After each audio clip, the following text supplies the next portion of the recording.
I've been thinking a lot about the way that little actions by a single character really do have the power to change history. And I think that's this story.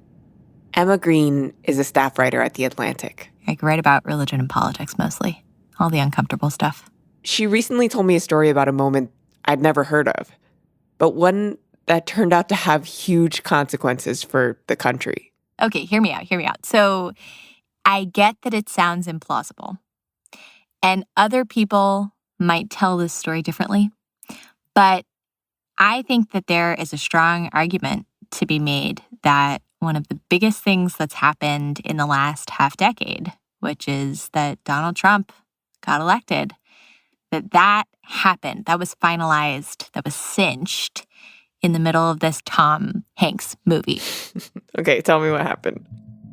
So it happened in October of 2016. The 2016 election was really neck and neck. People weren't sure what was going to happen. Trump had kind of come out of left field. I don't know. It was probably about 4 or 5 o'clock in the afternoon on a Friday afternoon. It has to do with this guy named Ralph Reed. He's a political operative and has kind of become this spokesperson for the Christian right. You could maybe think of him like Mr. Evangelical. And he had just finished a long day at work. So I went to a movie theater and I was watching the film Sully with Tom Hanks. Birds. Which incidentally is a great movie. And he's terrific in it, as you can imagine. Mayday, this is Cactus 1549. Hit birds, we've lost thrust on both engines. We are turning back. And I was in this film and my phone kept buzzing incessantly.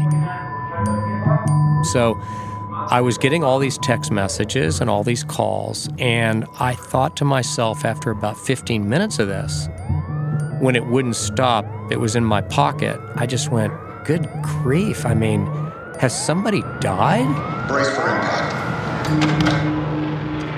So finally, he pulls out his phone, probably starting to annoy his neighbors in the theater. And I crouched down in my seat, and I started scanning through my text messages, and it was the Washington Post, New York Times, Wall Street Journal, Associated Press, Religious News Service, wanting a comment on this video.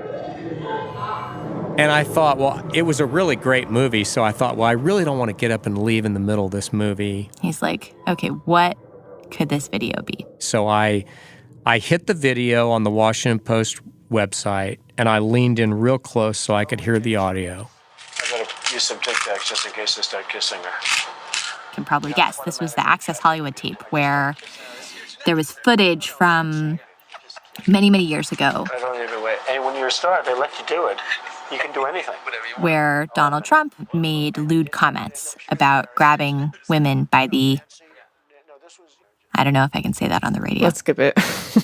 And so that I could be sure that I got it, I watched it and listened to it twice. He had this decision to make. He hadn't talked to anybody. He was literally in a black box. He had to decide what evangelicals were going to do now that they had heard this tape of their presidential candidate, their preferred candidate, saying some really offensive stuff. Does this mean that we should either repudiate Donald Trump, stay home, cast a protest vote, vote for Hillary? As civic and political actors, what is our responsibility? In that moment, Reed was being asked what evangelicals thought, but he was also telling them what to think. When they opened up their newspaper the next morning and saw that quote from Reed, it would be a signal. I then tapped out a statement that I then sent to every news organization that had contacted me, and I have to tell you, I didn't necessarily think I was right. What he wrote in that statement, that's what this story is about. There's so many things that we think we know about religion and politics. That white evangelicals have always been Republicans, or that Republicans have always been pro-life. We think we know, we think it's obvious why evangelicals supported Trump and what the consequences of that have been. But actually, this is a story that could have gone a lot of different ways. And I think the reason why Ralph Reed is so interesting is that he was the guy behind the scenes who directed the course of history in a big way.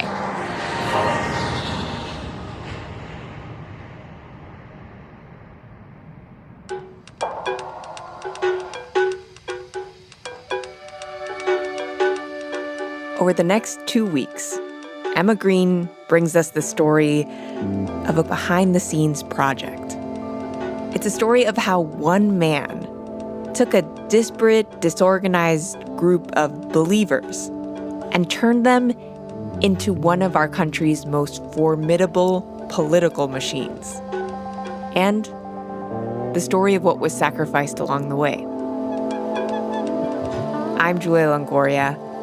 This is The Experiment, a show about our unfinished country.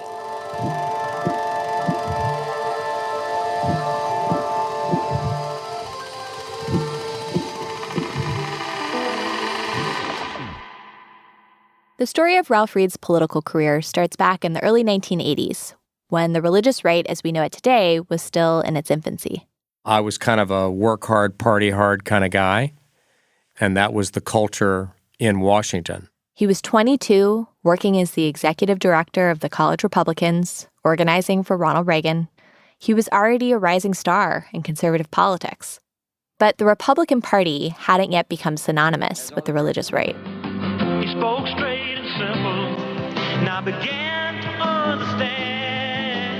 In fact, the guy who first got everyone talking about evangelicals and politics around this time was a Democrat.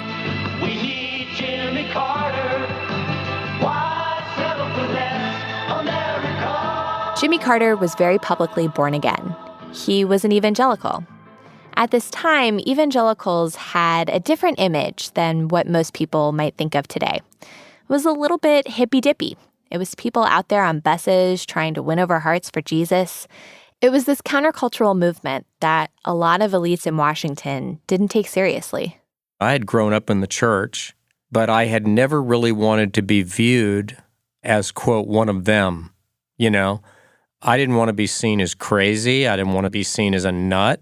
But as Reed was going around trying to organize the Reagan Revolution, he started to feel like something was missing in his life. I was working with a lot of people that on some instinctive level I came to see were not happy. And one of those people was me. And yet, in the process of this, I was encountering a lot of young Christians. And they were happy. And they were, effervescent. And they had something that I wanted. The answer to his emptiness came to him one night in September of 1983, when Reed was out at a bar with some of his colleagues. I was at a watering hole on Capitol Hill called Bull Feathers, kind of a bar and tavern. And we were just doing what we would normally do on a Saturday night, having dinner and drinking. And I really don't know to this day why the idea occurred to me, other than the fact that I was, feeling a spiritual yearning and feeling an emptiness. And I just decided, I think I'll go to church tomorrow. And I walked out to a phone booth. When he got there, he ran his finger down the page of a phone book. I went to churches, and then I went to Evangelical, and I found a church just outside Washington, and I went there the next morning and sat in the service. And at the end of the service, the preacher did an altar call. He said, I don't know who you are, I don't know how you got here today, but I want you to understand, whoever you are and however you got here, that this is not an invitation. This is a command. Wow. And those words changed my life. This is what it means to be born again. There are tons and tons of different kinds of evangelical churches, and they don't all have the same theology or even sound and look the same. But generally, evangelicals all share the kind of experience Reed had, a moment of conversion where they become a Christian. There's this idea of being a fool for Christ, standing unashamed of your faith, even when other people question you. Not long after his conversion, Reed was back in the office with the Reagan Revolution crew, and he faced the first test of his new faith. You know, it was just young people sitting around the office, and somebody was ridiculing anybody who believed in creationism. And I just remember I was sitting at my desk, and I had literally probably been a Christian for about, 2 or 3 weeks. And I looked up from my desk and I said, I believe it. And I just remember them all looking at me with shocked expressions on their faces. And they say, you really do? And I said, yeah, I believe it. And so, yeah, I think it was something that I wrestled with, something that I've always wrestled with, of how do you deal with that kind of reaction? You really believe that? You believe there's a hell? You believe there's a devil? Does he have horns? Does he have a tail? Boy, you're a weirdo. Nobody wants to be viewed that way. If we're honest. Ralph Reed's conversion was happening at roughly the same moment that the Republican Party was going through a conversion of its own. We began in this country a move away from the value system on which this nation under God was founded. A group of religious leaders began to talk about how the country had drifted away from God. They saw a nation overtaken by secularism, abandoning the Bible's teachings. And they started to strategize about harnessing the power of conservative Christians in politics. The public faces of this movement were men like Jerry Falwell, who founded Liberty University, which trained up young warriors for Christ. Said, we know that our nation is in trouble. And Pat Robertson, the godfather of televangelism, whose image was beamed to Christians across America on the 700 Club. We want to come back to the Bible and back to God. And if we don't turn, we face crisis and chaos. And that was the message. Most of these men were white and had deep roots in the South. They wanted to build influence for people like them, largely white Christians from very conservative Protestant churches who felt like they were getting pushed out of public life. They focused on a list of issues, like bringing prayer back to public schools and stopping the spread of pornography. They were angry about what they saw as government overreach, including regulations that denied tax-exempt status to racially segregated private schools. This was Reed's training ground, both as a political operative and as a young Christian coming up in the religious right. And in 1989, he went to a conference filled with the heavy hitters of the conservative movement. And I happened to be seated next to Pat Robertson, who had just run for president. I figured I'd never meet him again. And so I proceeded during this dinner to tell him everything I thought he had done wrong when he ran for president. After the dinner, Pat pulled him aside. And he said, follow me. And we walked into the kitchen, the banquet kitchen, and there were all these plates and pans clattering, and they were clearing all the plates off the tables, and the waiters were running in and out, and he and I are standing in this kitchen, and he said, listen, I'd like for you to come and work for me. Robertson explained that he was going to start a new organization that was going to carry the torch of the religious right. He asked Reed if he wanted in, and eventually Reed said, yeah. Robertson laid out his vision for what he wanted Reed to do. And he said, I want you to take notes. And he said, this is our goal. Operational control of at least one of the two major political parties. Elect a committed Christian as President of the United States. Take a majority in Congress and the U.S. Senate. Elect 1,000 committed Christians, devout Christians at every level of government. This isn't just going to be some Christian civic group. This is going to be the most effective public policy organization in the country. And at the end of 10 years, American politics is going to look totally different. And I'm sitting here taking notes, and I'm about to pass out. So was this daunting? Did you look at this and say, holy moly, I just volunteered myself to try to build the biggest grassroots network of evangelicals in American history? Well, Pat had a sign in his dressing room in the studio where he did the 700 Club, and it said, "Attempt something so big that unless God intervenes, it's destined to fail."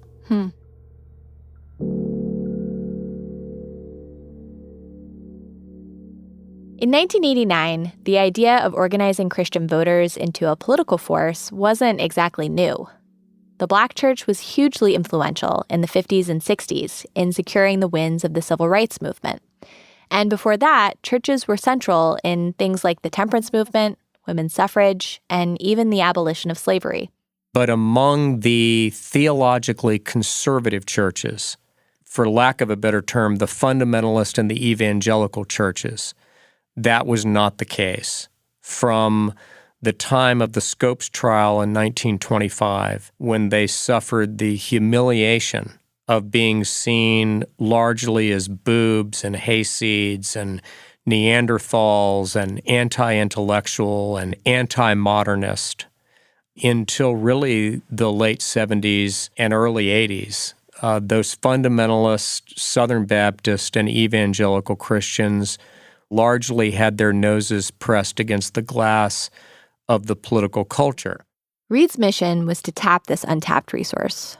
And so he built a political platform that would appeal to those groups. It was pro-life, focused on traditional family, and bold expressions of faith in public life. Reed packaged this as the pro-family agenda. Then he went out to recruit believers.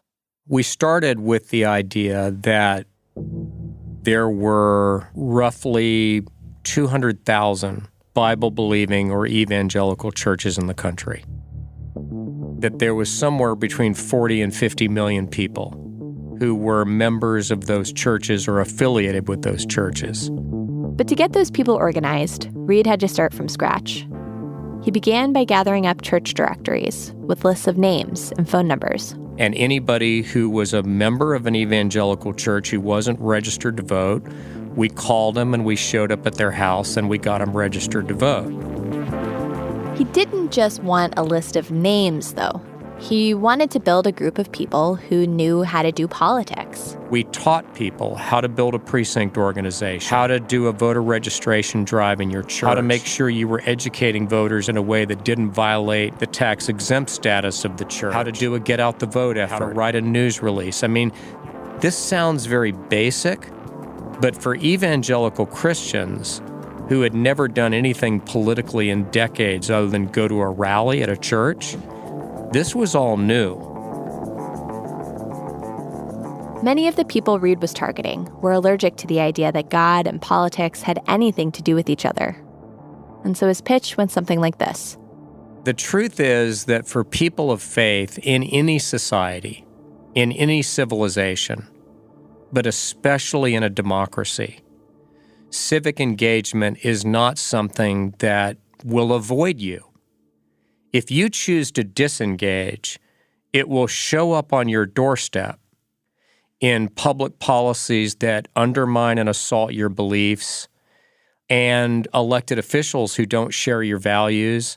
So I think many of them felt that it was almost a defensive action. Faith teaches humility. As Laura would say, I could use a dose occasionally. All of the work that Ralph Reed did, it worked. In 2000, George W. Bush was elected to office with the support of evangelicals, who he reached with his notion of a compassionate conservatism. This idea that promoting small government and helping people were not incompatible values. Bush was one of their own. Throughout our history, in danger and division, we have always turned to prayer. And our country has been delivered from many serious evils and wrongs because of that prayer. I remember, We cannot presume the horror of September 11th. And when President Bush proclaimed a national day of prayer, and I remember he said that we were meeting in the middle hour of our grief. Reed started running through the names of people who would have been around Bush in this huge historical moment. The president's head of speechwriting was an evangelical. The attorney general was an evangelical. And that was when it really hit me. I knew at that moment that we were no longer the redheaded stepchild of American politics, that we had graduated to full-fledged participation. We were in the room where it happened. The Bush years were a sign of Reed's triumph. He had left the Christian Coalition and started his own political consultancy. But all those old allies of his from the Christian right, they were now some of the most powerful people in the government. This included a guy named Jack Abramoff, who Reed knew from his college Republican days. Abramoff was one of the most powerful lobbyists in all of Washington. He even worked on the Bush transition. Abramoff brought Reed in on some of his projects, which got Reed into some trouble. The most significant of these scandals had to do with casinos. Abramoff represented a number of tribes who ran gambling outfits. Those tribes faced competition from other casinos and other kinds of gaming in the area. So Abramoff asked Reed to create problems for the tribe's competitors. Reed's job was to build opposition on the grounds that gambling is unchristian, meaning that Reed was rallying religious opposition to gambling while being paid indirectly by tribes who ran casinos. Later, Reed said that he didn't know his payments were coming out of casino profits. Here's what he said at the time. "Had I known then what I know now, I would not have undertaken that work." Reed never got charged with any crimes, but his name got dragged through the mud at some high-profile congressional hearings. When Reed ran for lieutenant governor in Georgia a few years later, he tanked, probably because of his association with Abramoff. It was a low point in Reed's career. By the time Obama got elected, Reed and the mostly white evangelicals he represented were back out in the cold again. They saw the president as hostile to their beliefs and their way of life. But then, after all those years of scandals and political exile, when it seemed like Ralph Reed's chapter in American history was over, he met a man who he thought just might put evangelicals and his career back in the game. I said, "Donald," I said, "I don't know you and you don't know me. But if you're serious about this," and he said, "Let me stop you right there. I am dead serious about this." That's after the break.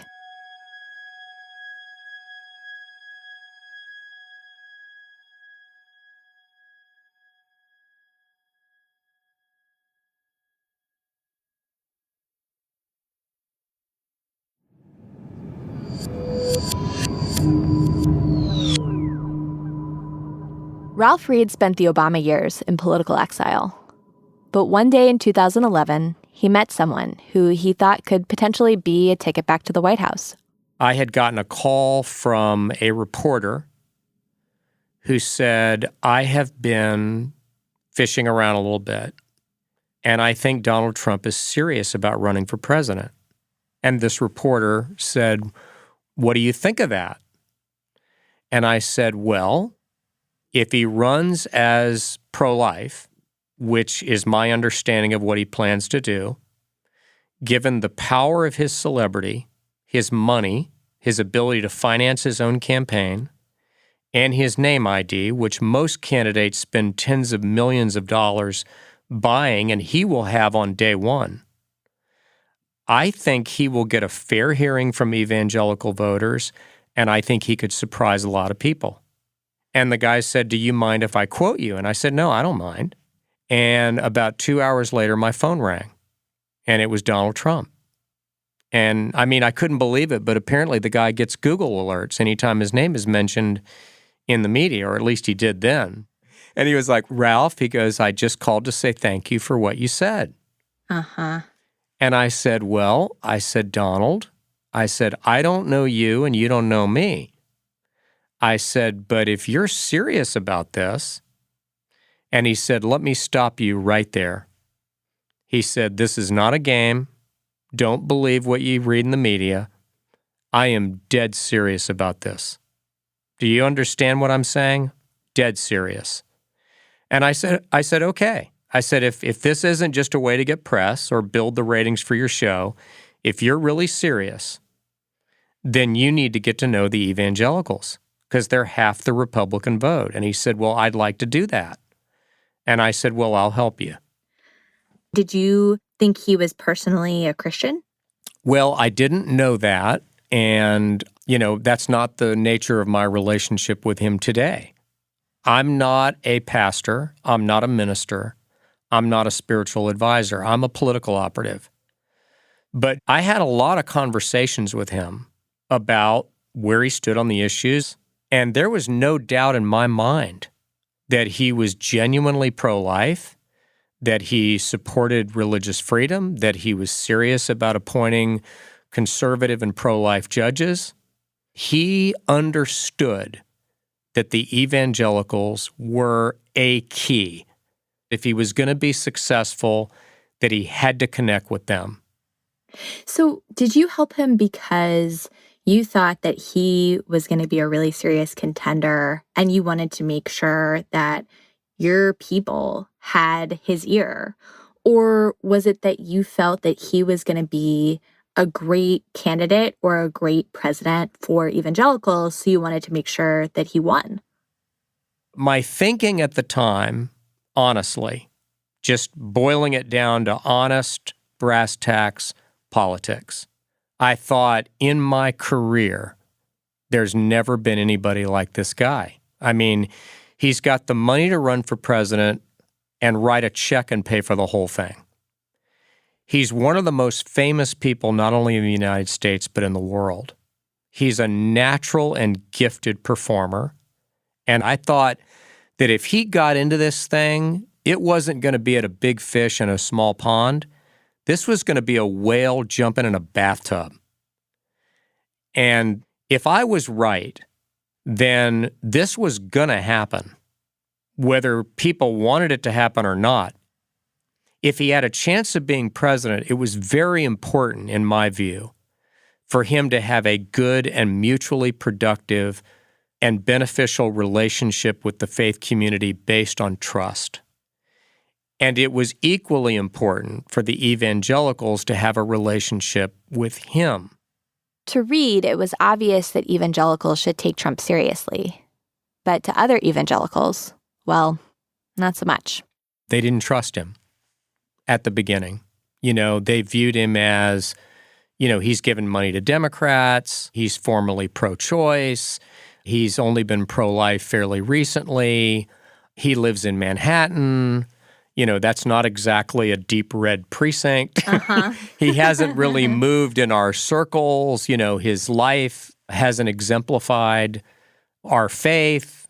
The vast majority of evangelicals did not support Donald Trump, either when he got in or during the Republican primaries. If Reed was going to get anyone even remotely sympathetic to his goals elected to office, he had to bring conservative Christians along. Roughly a quarter of the country identifies as evangelical, and at least among those who are white, they're a bloc. They vote, and they vote Republican. Reed needed to convince evangelicals that Trump could be their guy, that sometimes it's worth setting aside your moral sensibilities if you can guarantee that someone will represent you well in Washington.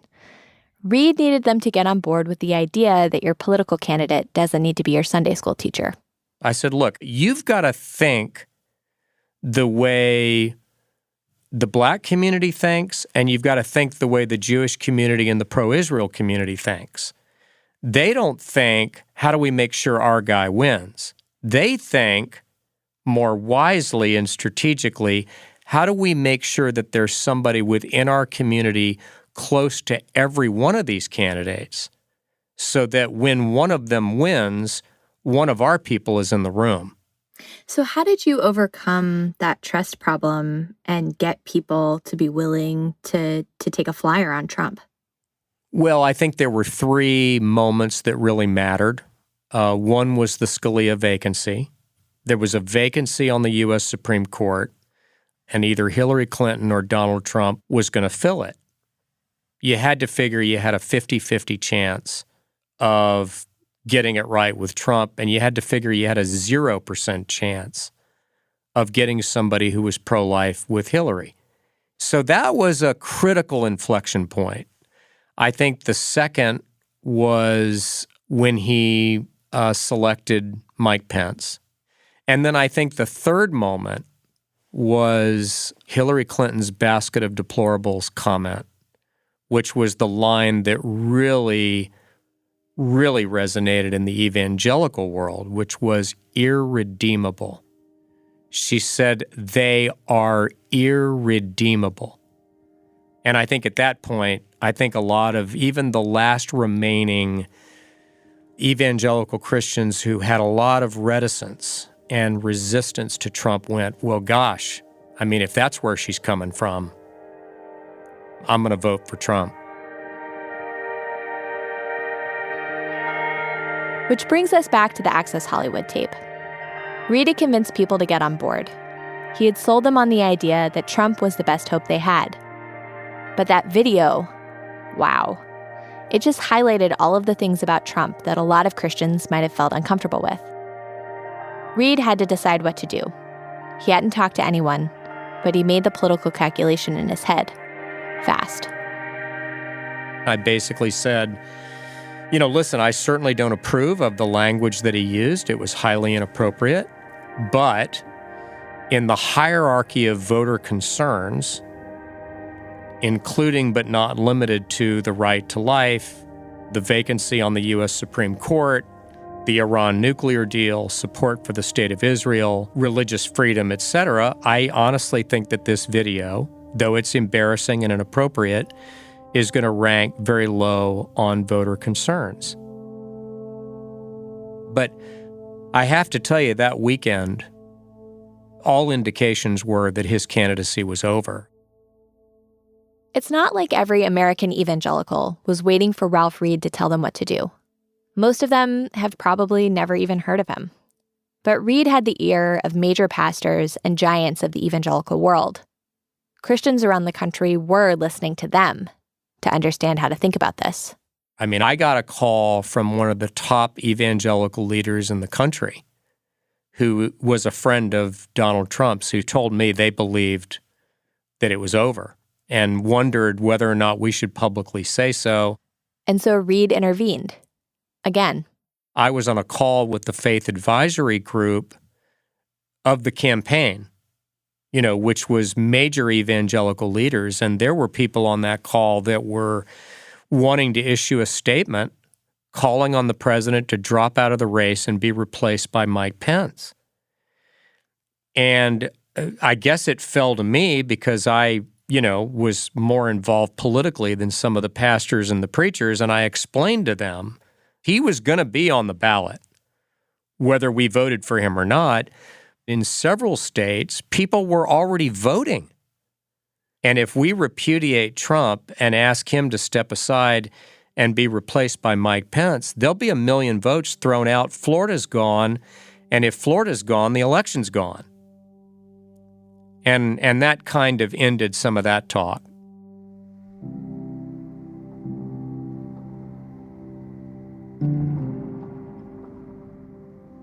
Many remember this moment as hypocrisy. But this moment was actually a culmination of a movement that had been building for decades. Reed and others in the Christian right had spent years convincing evangelicals to participate in the political process, despite their misgivings, teaching them to calculate trade-offs, making them comfortable with the idea that to get what you want, you sometimes have to play a dirty game.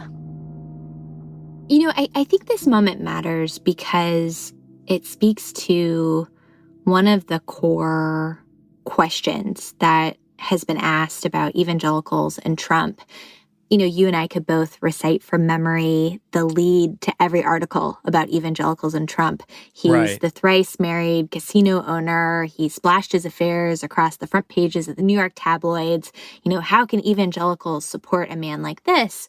So I guess, why do you disagree when people say, aren't these evangelicals just a bunch of hypocrites? My argument is, which vote results in the greatest good and redounds to promoting the greatest amount of social justice, and which one advances grave moral evils and which one will least advance the common good. And for me, I speak only for myself. I don't claim to speak for every evangelical. I wouldn't be that presumptuous. But for me, the fact that Donald Trump was imperfect, the fact that he had led a less than perfect life, was something that I already knew. But when it came to the issues that I believe were moral issues, religious freedom, the right to life, the protection of innocent human life in the womb, the appointment of judges that would respect that life, the defense of the state of Israel and the Jewish state against its many enemies that seek to wipe it off the face of the earth. These are not just policy issues to me. These are issues of right and wrong. On every one of those issues, he pledged to and kept his word to advance every one of those moral goods. And Hillary would have done the opposite. And that was why I supported him, and I think it's why the overwhelming majority of evangelicals supported him. Arguably, Trump kept his promises to the evangelicals. He nominated 3 pro-life Supreme Court justices and dozens more on the lower courts. He showed up at the March for Life. He moved the American embassy in Israel from Tel Aviv to Jerusalem, something presidents have long said they'd do, but never actually did. But ultimately, the Trump presidency was defined in the minds of many Americans, including a lot of Christians, by his cruelties.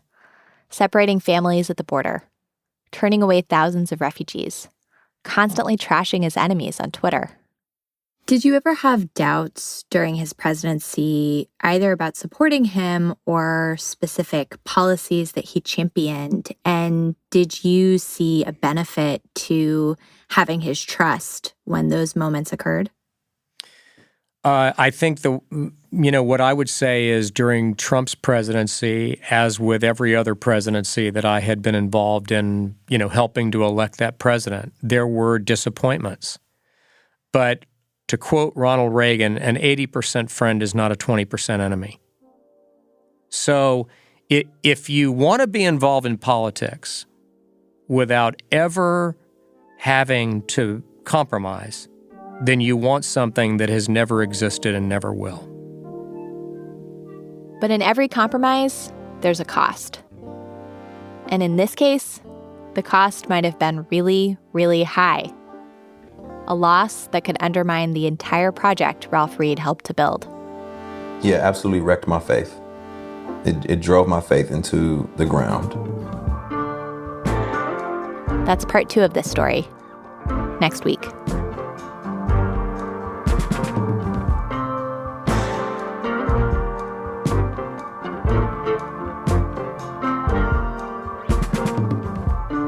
This episode was produced by Catherine Wells and Alvin Melleth, with reporting by Emma Green.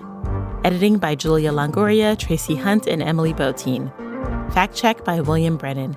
Sound design by David Herman. Music by Tasty Morsels. Our team also includes Natalia Ramirez and Gabrielle Burbet.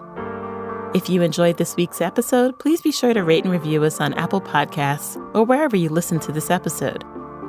The Experiment is a co-production of The Atlantic and WNYC Studios. Thanks for listening.